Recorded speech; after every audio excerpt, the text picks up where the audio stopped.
a belief that I've seen in a lot of clients that hasn't had successful webinar launches and I haven't had long-term relationships with, are clients that aren't willing to spend on ads. They're afraid to spend on ads. That have some kind of belief in their mind that makes them not want to spend on ads. So hey, I'm doing just a quick video now on the reasons why you need to spend more money on ads, and actually don't be afraid to invest in ads.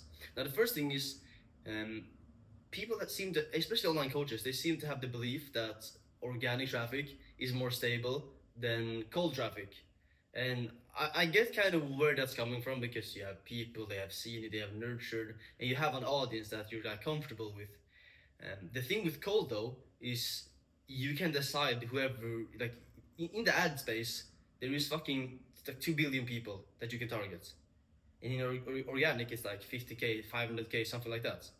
So like with ads, you can specify the type of person you want to actually get into the funnel. You can specify the amount of income you want them to have, the belief that you want them to have coming into everything, their sophistication level, education level, interest level as well, if they're in market, out of market. You can do that with organic in the same way, which means that, and also with organic, like it's gonna, your audience is gonna fatigue after a while.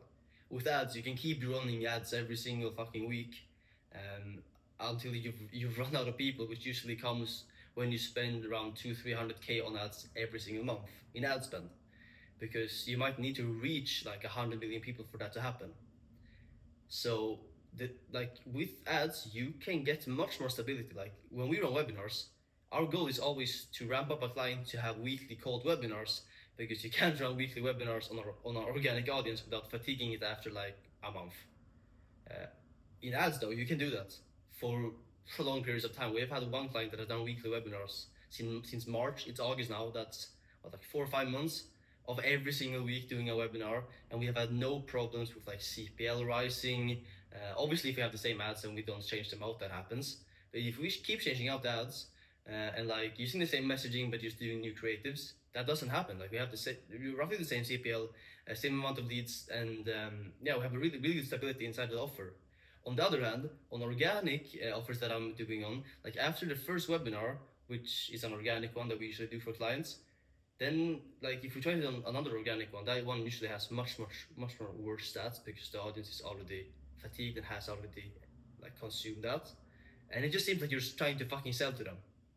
Now, second thing why it's good to have ads is because of that stability, you're able to scale your team much faster than if you were to grow organically. Because with organic traffic, like you're kind of limited to how much you grow by how many followers you get. In ads, you're limited to how much money you make and how much you're willing to spend on ads.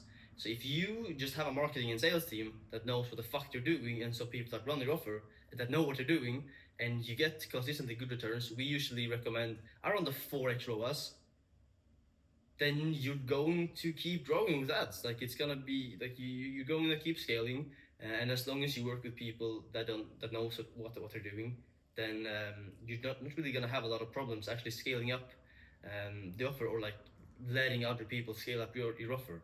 And I think like that belief always stems from fear of giving over the business to someone else, and having the belief as a creator that you are the person that obviously built your brand, which means you should be the person that runs every part of your business too. But the simply isn't true. If you're a creator, then like you by nature want to record content. That's what you're gonna spend time doing. That's how you made your money up until now. You have made content. That's what you're good at. Like no one has said that you're like the best in the world at like marketing or sales. You've grown through content. That's what you should keep focusing on. And the marketing and sales side of your business, you should just hand off to someone that knows what they're doing with it and has consistent results, have made multiple 100Ks, if not even more, per month for multiple clients before, can share and actually show signs of good leadership as well, and knows a lot about how to lead teams. Because marketing and sales is pretty easy. Like that's a skill everyone can learn, but you need to find someone that actually can lead the team as well and know leadership things. Because like I've been able to make a successful webinar for like 1.5 years now, but it's only in the last couple like 8-9 months that I've been able to like actually become a leader as well. Like the first half a year I did webinars, like I wasn't able to lead the team. It was basically the creator, maybe one setter, and then it was me and my business partner. And like the setter was setting and the creator was closing, and that was it. Like it's pretty limited scalability. But now, like the creator isn't even involved in the sales and marketing on the projects we run.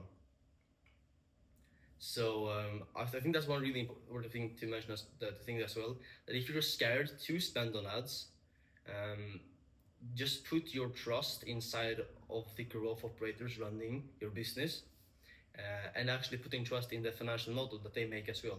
Because the financial model is like the basis of any launch that we do and that you should do as well. Having this is the amount of money we need to make, this is the amount of people we need to hire, this is the amount of calls we're gonna book, amount of people gonna get to register, amount of people that's gonna show up. Getting all those metrics out of the way, and actually believing in a financial model and that the people that you're working with knows what they're doing and is able to make that come true. Because in that case, like they can forecast the future, which means you have the metrics that's gonna happen already. So if you just believe in that and just keep doing content and keep like pushing out videos about the webinar and like marketing it, then like what you want is gonna come true. And I think that's really hard to grasp for creators that aren't used to financial modeling and projectioning, and they just believe like, yo, how the fuck do you know? How do you know these metrics? Like, how do you know that it's gonna happen? But it's the same thing as like religion. You just have to have faith in it. But the thing is here, the difference here in the religion is kind of, in this kind of case, you have people that are used to doing it and people that have done it before. Like I've done probably 100 webinar launches in the last year only. Like I think I've averaged over 2 a week. So like I've done 2 webinars a week on average for a year.